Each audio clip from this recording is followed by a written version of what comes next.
Welcome back to the Heroes of the Storm Summer Championship, live from Jönköping in Sweden. One last time, it is going to be Team Dignitas versus mYinsanity. One last time, these two teams will face each other here at DreamHack Summer, and it couldn't get any more exciting because it automatically means that here in the second group stage, in the deciders match, one of those teams is going to drop out of this tournament. The loser goes home.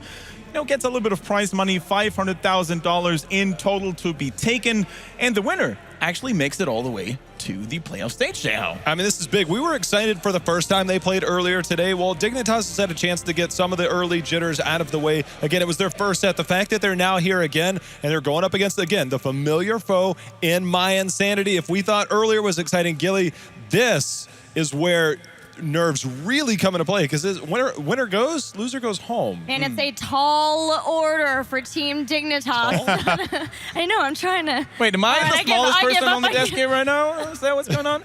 It's a tall order for Team Dignitas to take down mYinsanity, knowing how dominant My looked in their first series together. But I think Team Dignitas have warmed up, and now knowing that this is the last chance, everything is on the line, they're going to bring out some cool strategies for us. Yeah, I think Dignitas, they probably had a lot of time as well to think about their previous loss and properly assess it. I really liked what Bakery said earlier here on the desk, where if Dignitas shows their strongest form, they have a very, very good chance. I think that's very true. They've been killing it in scrims. Yeah. Absolutely. I mean, Dignitas, as you mentioned, Todd, they are always strong when it comes to scrimming and when it comes to analyzing other teams and find out their weaknesses. For now, though, we're going to take one final look at the road to the Summer Championship. All the regions have sent the most elite teams to battle it out between themselves, and only one of them can become the winner here of this Summer Championship. NA no longer in here, Taiwan no longer in here, and many other regions aren't actually left in the tournament, only Korea, China, and Europe. And there are many names, many big names like E-Star, MVP Black, and Tempest. They are all in the playoffs. It is only one more spot to be given away. Who's going to consider themselves the elite of the elite? I mean, that's where you make a name for yourself. You don't make it here in the group stages. You make it in the playoffs in that Final Four. One of these teams is going to be deemed as one of the top 4 teams in the world. The other one's going to be dropping down there with the rest of the guys. It's kind of a sad day for Europe here in that one of the European teams has to eliminate the other one. But it's a great day, too, because they know that one of them does get to be up in the Final Four, representing not even just Europe, but all of the Western world. And compare that to the Spring Championships. I mean, that is a big improvement for the Western community already. And also, they will go up against MVP Black, who definitely looked more mortal than Tempest. Just beat people in like 8 minutes. What is this? MVP Black kind of took it personal the other day when they lost. They turned around. They were the first one to do 8 minutes, 27 seconds or something like that. So we're getting into the good stuff, guys. Right now, Kendrick, I know that you have a lot invested in this, being the fellow European guy. You know these teams pretty well, man. This is something. At least I claim to know some of the European teams. For now, though, let's actually take a look at the updated outcome of the bracket. Of course, here in Group B of the second group stage. We saw Group A yesterday. Of course, MVP Black and E-Star making it out of there. For now, we have Tempest qualifying themselves all the way until the playoff stage, of course. And now, of course, we have Dignitas versus mYinsanity. Great Britain, if you will. Of course, there are other people in there, like French, for example, and Danish people in there. But Kalaris likes his British boys, so we're just going to call him like that. And on the other hand, we have 4 Germans and 1 Bulgarian, a.k.a. Splendor. And they are trying to do their best to sort of redeem themselves, because against Team Tempest, they weren't looking nearly as strong as they did before. That guy is a living legend right there. Yes. I mean, this is the guy. If you're looking to watch to see who makes plays and who can help carry a team, that guy is awesome to watch. Everything he does and everything that I've seen out of him this week alone just exemplifies what it means to be great. He's a 4-time EPS champion, which is the National German Championships. That's very impressive. He's always dominated the championships within his own country, and to be competitive in so many games, like it's not even Warcraft 3, Starcraft 2 was pretty damn good in Hearthstone, took part in some invitationals. He's a Blizzard game specialist. That's what his Twitter bio says, and that's what it is, really. On the other hand, we have Blumby, the secret weapon when it comes to everything related to warriors and frontlining. He's a stellar player, never really showing any weaknesses. If there is someone in, mYinsanity's roster that is the top-notch dude when it comes to consistency, Bloomby is always there to back his team up. My question for mYinsanity is, they are coming off of their first loss in this entire tournament. So obviously, we have seen a lot of teams in this position before start to crumble.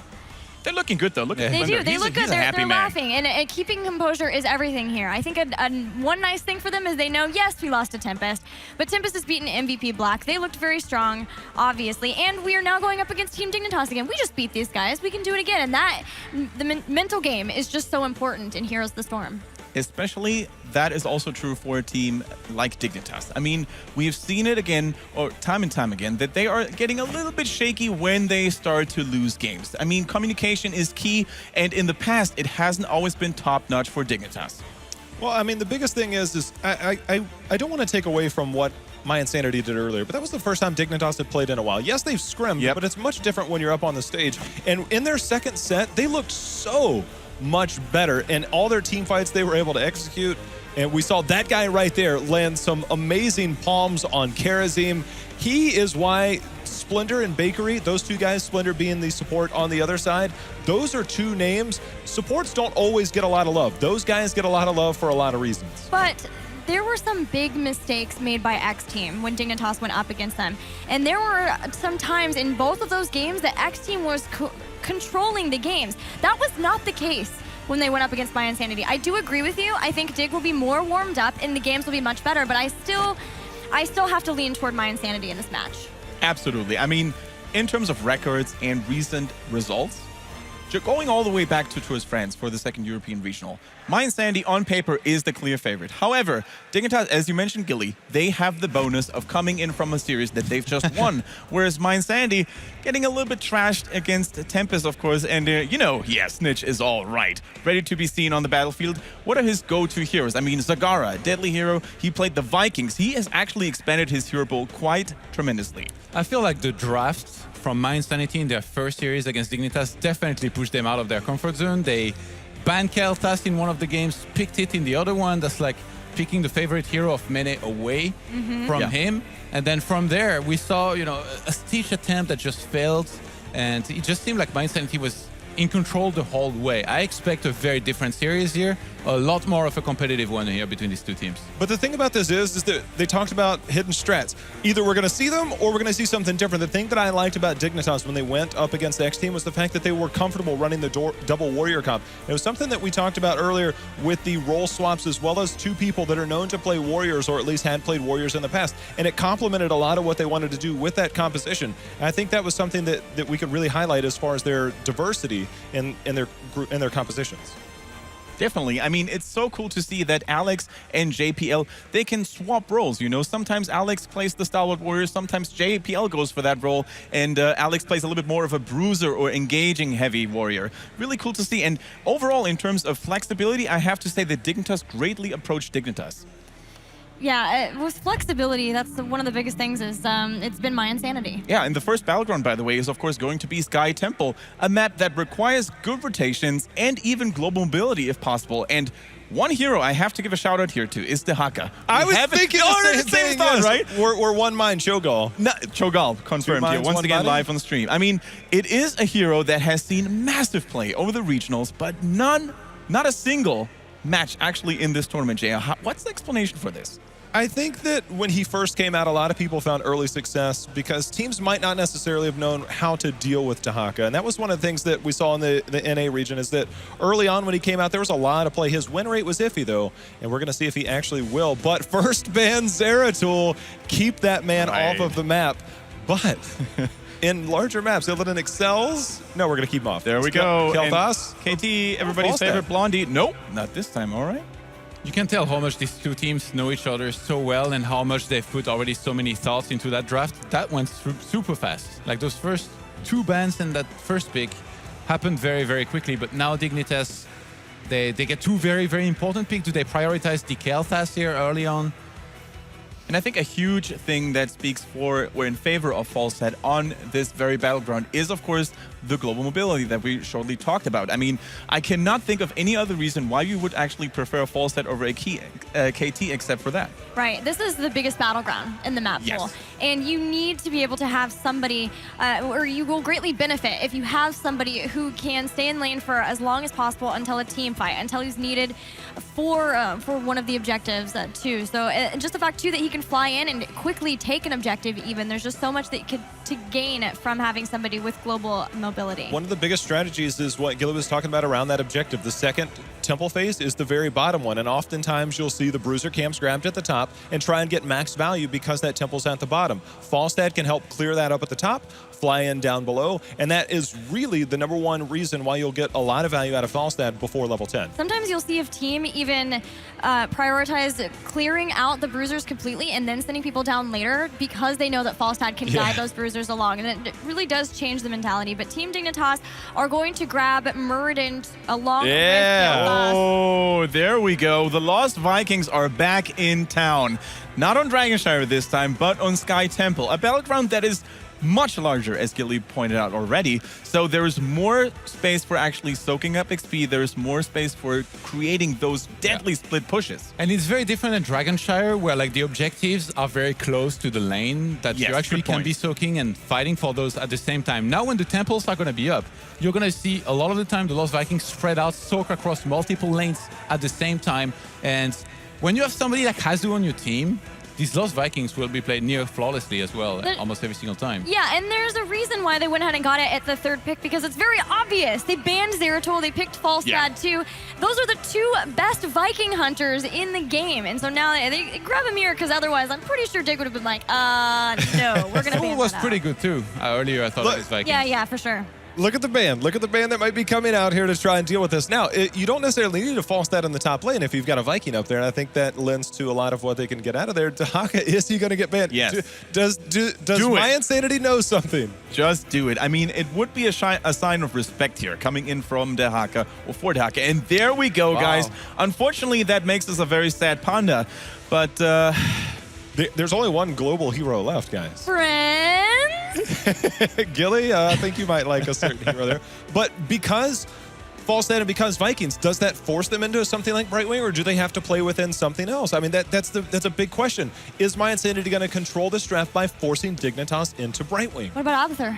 I was going to ask the exact same thing. How do you like Abathur against the Vikings? Abathur, known for soaking in multiple lanes with his symbiote, of course, and his body, could be a good counter to the Vikings. But then I guess they have to save it for last, right? Because if they pick it now, obviously the opponent are going to know. Maybe they can adjust their pick a little bit to something that could help a little bit more against something like an Abathur, and they go for the Sonya here. You talked about body soak, and it's really hard to do on a Vikings occupying each lane because you basically see where that locust comes out, and you're like, oh, wait a minute, Abathur's over there in that bush, and that actually makes it a little bit more difficult. Obviously, Falstad can help hunt as well. So there's some give and take to that Abathur pick, but they did leave it open, the fact that they did pick up Sonya and Rhaegar on that last two picks. You know, Dignitas, they talked about this. They said mYinsanity, they're the guys that know us the most, and that's why it's so hard to draft against them. They know exactly what to pick every time. But so far, they're definitely handling it better than the first time they met. Throw this draft out the window, because I have no idea what's going on. J-Ho doesn't even. That pretty much sums it up. But This is so crazy that I heard Dread yell from the deck. definitely good point. I mean, let's be real here, though. A Nuvarak solo warrior. We have seen this in NA as well. I think Brainpower pulled it off several times with Stray, of course, on that hero. To great success, J-Ho, question mark? To a point. Iffy. Yeah, I mean, it worked to a point, I think, what Gilly said. But I'm just trying to look at mYinsanity's draft. I mean, Falstad, Anubarak, Tyrande Greymane. I mean, that's okay, but I mean, you're looking at a powerhouse of a draft in Dignitas. Yes. But can the quirkiness of mYinsanity's draft counteract a lot of what Dignitas is going to do? Remember, this is a battleground that heavily favors the objective. mYinsanity's draft kind of looks like, you know, when we're doing rehearsals, the production, they put some random heroes together, like for us to do the rehearsals. Like, that would be the one. Solo warrior Anubarak, solo support Tyrande for a Greymane, Vikings. I'm pretty sure that mYinsanity just went insane. You could say it. I see what you did there. Yeah. Yeah. I mean, also, if you take a look at the roster coming in here for Team Dignitas, I mean, they've got Kel'Thas, they've got Zul, so much AoE damage, guys. And against the Vikings, especially during team fight situations, that can get quite scary. Toronto has no cleanse. Nope.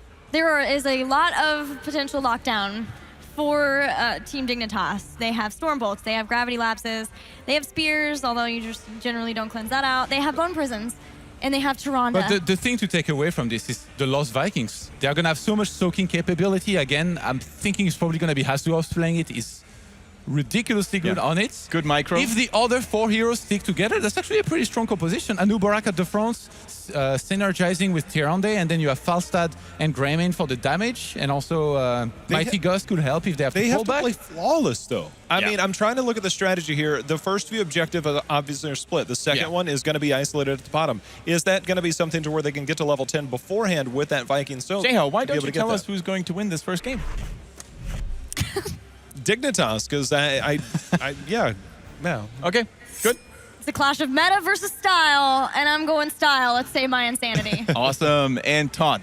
I'm really torn about this one, and I hate to agree with Jeho as well, but I'm just kidding. Yeah, let's go for Dignitas here, I think, on this one. Yeah, I'm also going with Dignitas here. I'm sorry, mYinsanity, but I just can't believe that this teamwork or this team comp is going to work. For now, let's actually throw it over to the carries. Our casters are going to be no other than Kalaris and Dreadnought.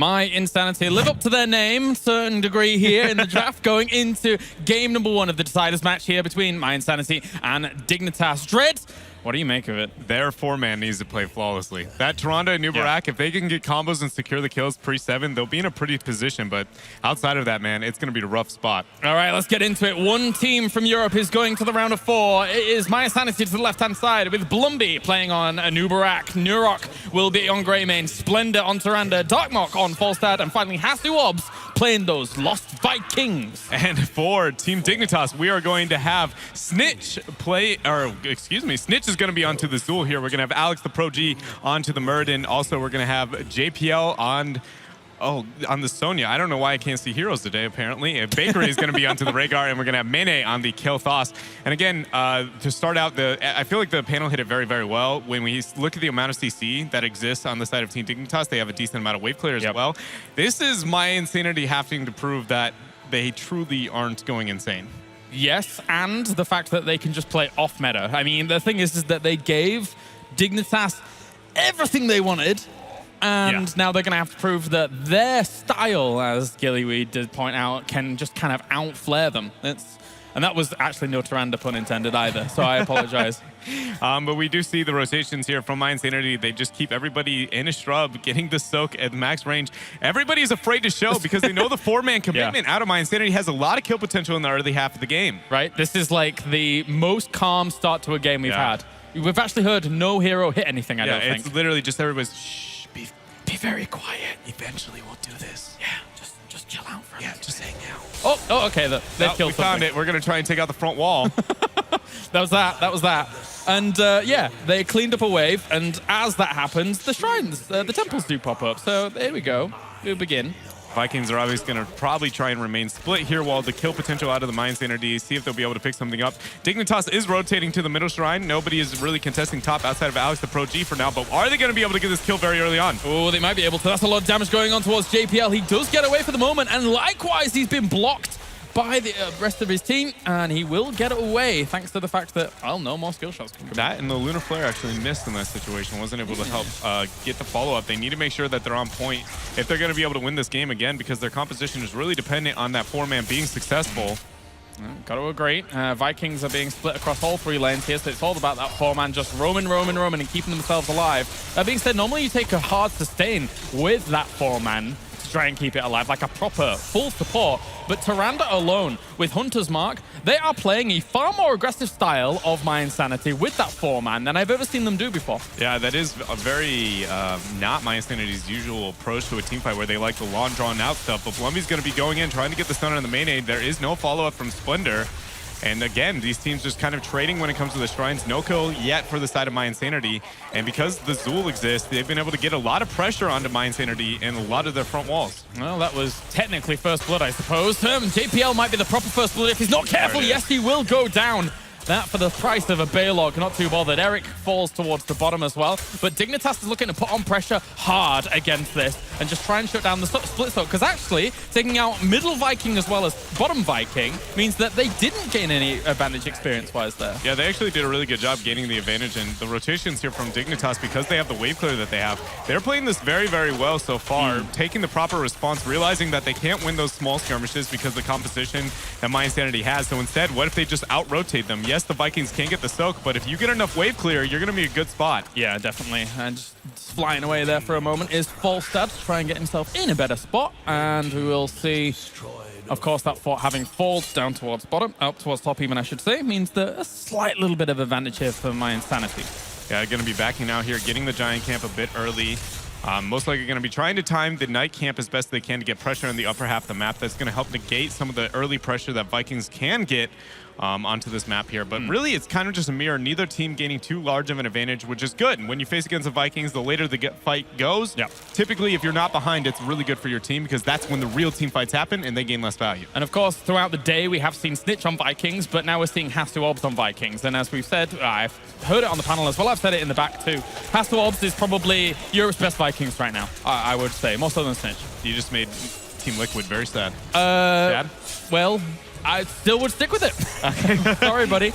All right, but they are going to get the pressure here on the bottom half of the map. So mYinsanity is trying to get some value out of their ability to soak on all the other lanes, and they're doing it quite well. Again, Snitch is going to make the rotations here because he does have the wave clear, and is going to try and mitigate the value that they are getting here.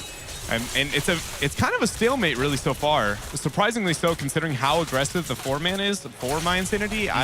I am surprised that they haven't been able to get a little bit more than they already have gotten. They've timed the easy camp out well down towards the bottom. Hastu will escape with Baylog towards the mid, but Sonya's still putting on pressure up towards the top. Them escorting this easy camp is actually putting on a lot of pressure. Bakery will get attacked there for a moment. Gravity Lap stops Blumby from pushing on forward. That's a lot of bombs, actually. Yeah. And they could actually take quite a bit of damage there. Yes, they will. So, but they're going to get away by the looks of things. Chain Bomb is getting a lot of value here on this map. Actually, we are going to see Blumby get caught out there. We'll get the burrow to be able to get away, but this is going to be a lot of shots turning over to Team Dignitas for the time being.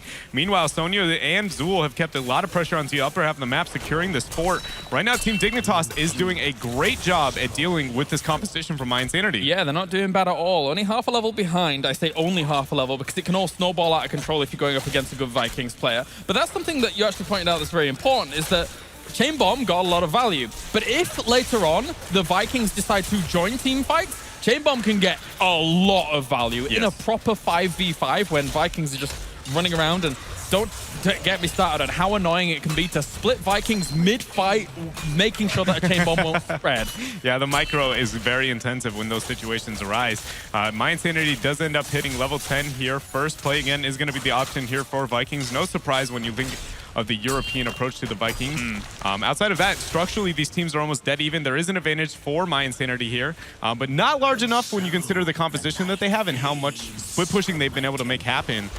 Right now, it's very, very even. It's kind of just been a dance where neither team wants to fight. And I think overall, Cocoon gets taken for Blumby. Interesting. Yeah. Not as common anymore, but Skeletal Mages for me is the linchpin of the heroics being chosen right now, because Team Dignitas almost need to force that 5v4. And what better way than trying to slow the whole team to start things off? Yeah, I think that is a really smart pickup for them because exactly like you said, they need to be able to take these fights, baiting out the aggression here. That's big damage.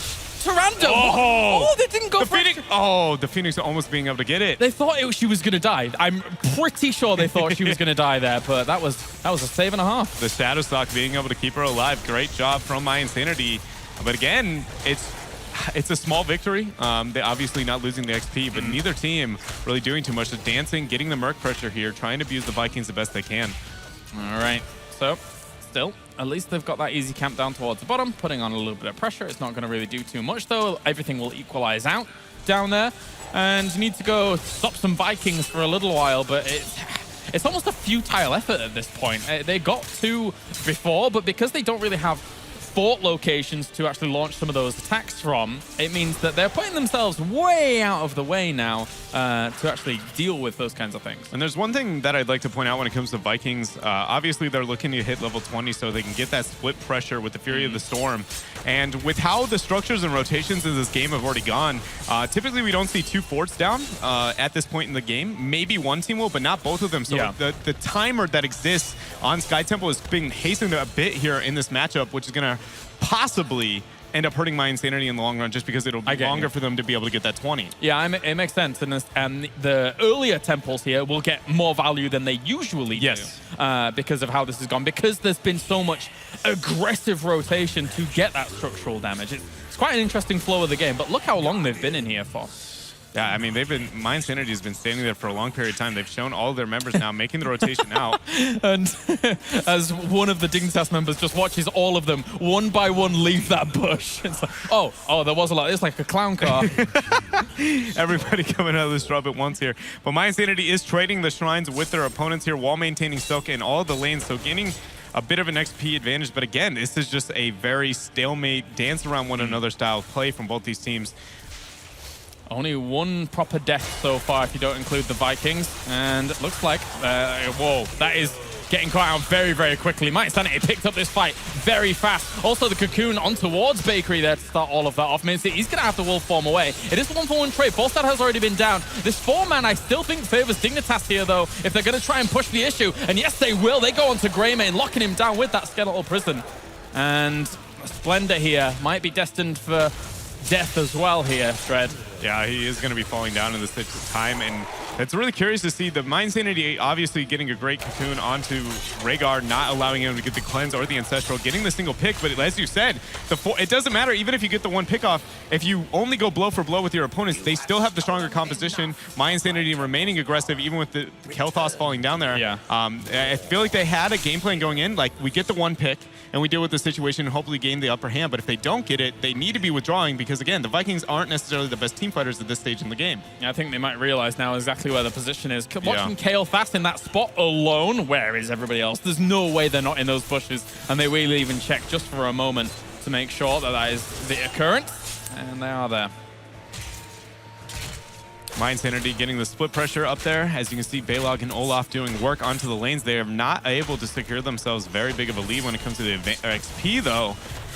And mYinsanity, again, they're just waiting for these shrines, trying to play their game. They're looking to get the 20 as best they can. And once they hit 16, their teamfight does become more relevant. Again, Olaf's stun potential onto Mania into the backline. They're actually going to delay this. Yeah, they're going to try for it. No, they're not going to take it, though, realizing it would end up being a weird 5v4 unless Hasselhoff was to use play again. And the thing is that I liked mYinsanity's approach to the draft in terms of ban out the Vikings hunters, but I don't think the Vikings have done enough here just yet to warrant this kind of draft. What do you think? I agree completely with everything that you just said, but as this game moves on, if they do manage to keep going blow for blow, again, the amount of pressure that they're going to be able to apply post-20 is really good. And honestly, they have managed to maintain almost even with Team Dignitas. Typically, when you see these alive, and then you'll be fine. Exactly. You just keep stalling the game as long as you can. And typically, when you see this style of comp, actually, they're going to start a boss here. It is going to be sniffed out by Dignitas. 60 is picked up for mYinsanity. They might have to use play again here. Hasselhoff is moving Eric quite far forward here. They are going to use play again, so they're going to come in with all the Vikings as well. Bumby manages to burrow charge on out of there. They managed to pick up the boss. And Dignitas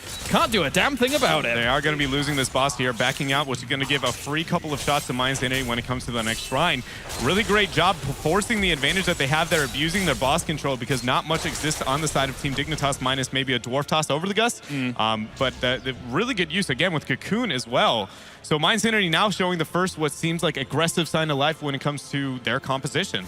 Yeah, an attempt, and in fact, they've done enough to that boss that they're happy that the towers will kill it off, get back to those shrines, and get to work. And separating themselves across both shrines is difficult, but for mYinsanity, it's very, very easy. They're even going to separate themselves across lanes here to get those Vikings back to soaking and try and get them on that 20 road. An interesting thing here is actually, this might be bad for Eric. I'm sorry, man. You traveled too far onto the dark side. Eric, no. Oh, the heal. Love it. But anyways, Dignitas is actually going to get a higher value when it comes to the shrines. They're threatening the keep already. It will be able to secure the keep for them. So that's going to be one down for mYinsanity. again, they are the team that has been making the choices on how to play this game. Yeah. And they are closing in on 20 a bit more, but they are already behind against Team Dignitas composition. Thankfully, because they've got Vikings, they can pit their Viking hopes to mid and top for a while, and then allow the 4-man to focus a little bit more in the bot lane, which would then eventually push that out handedly. But look what they're doing. They're actually being very aggressive and drawing Dignitas' attention while everything's being soaked.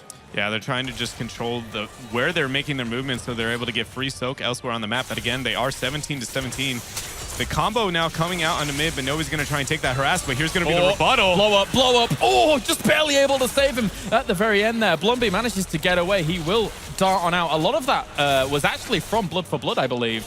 Getting it out of there now. Yeah, he was able to barely keep himself alive in that situation. Dampen Magic obviously coming to be a little bit more beneficial, but this game is so unique, I guess, compared to almost every other game I've ever seen on this map. We've seen teams like Team Liquid in the past play Vikings, but they play it very differently on their approach to this. And I feel like mYinsanity is just looking to play that stall game. And I mean, this is going to sound weird, and I bring this up at a rare occasion, but I question whether or not Mule might have even been an appealing thing. If they're looking to get the delay into this game, like there is an option that they could take, mitigate their losses when it comes to the rotations here coming out from Dignitas in the early half of the game, but now they sit losing on almost all fronts. Yeah, that could have been extremely valuable going into some of those situations.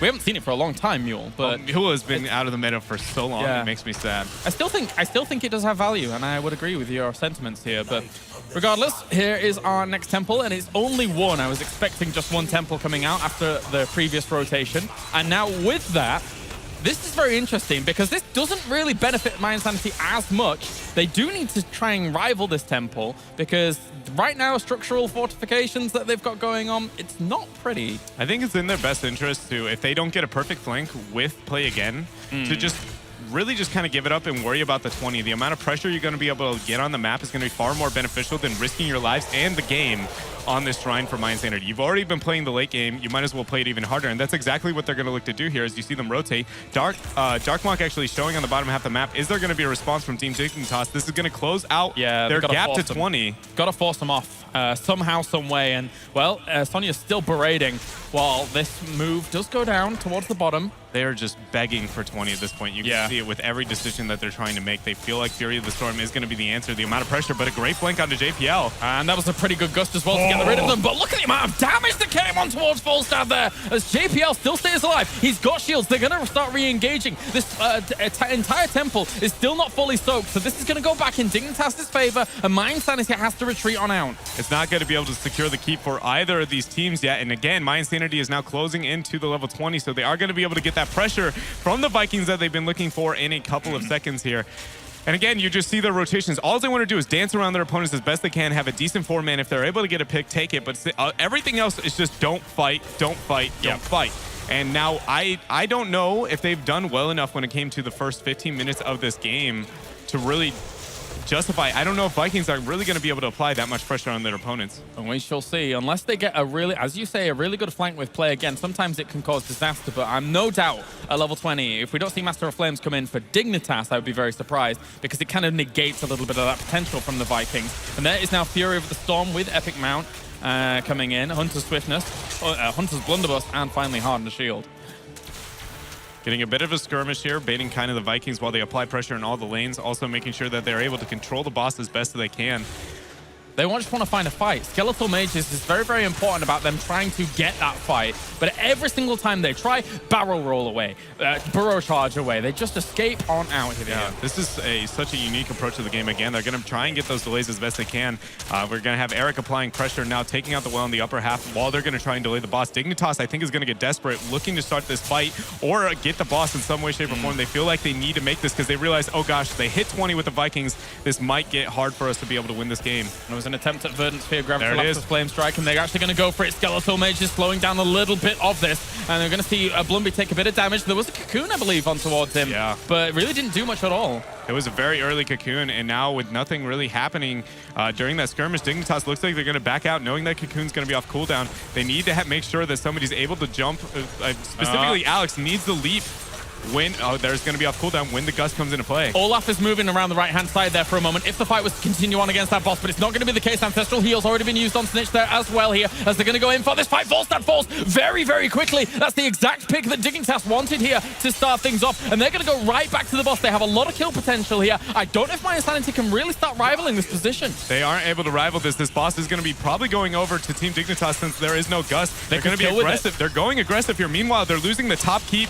because Eric is able to capture on top. And look at that. Mid is being captured as well by Olaf. So yes, you get the boss, but you just lost 2 of your keeps. This is going to end up in a base race situation unless they go back to actually defend, because that boss can finish the core on the other side. But look where mYinsanity is going. They are trying to rotate on around and put pressure on towards that keep. They're backing. They realize the situation. They're not going to be the aggressors. They aren't going to force the back here. The Cocoon, this is risky. They're probably going to lose this game. I don't think there's any way that they're going to be able to defend this Do they have enough damage? I don't even think they have enough damage to deal with this aggression that we're going to see. Oh, they get killed fast! They get killed fast! That's the big deal! That is huge. The cocoon on towards that front position. Bakery in that cocoon, not able to save, but their boss is still on. Play again gets come out here from the Vikings as well. They need to bring this down as quickly as possible, as Dignitas now on towards the core. Gust is going to be up at this point. They're going to try and get him off. The boss is now falling down. Gust only hits one person. It's going to go on to Sonya at 71%. And going on towards core, this is almost going to go down. They're trying to kill off as many as they possibly can. They can't do it. They're going to kill them. They're going to bring them every single one down. Alex desperately trying to get onto the core,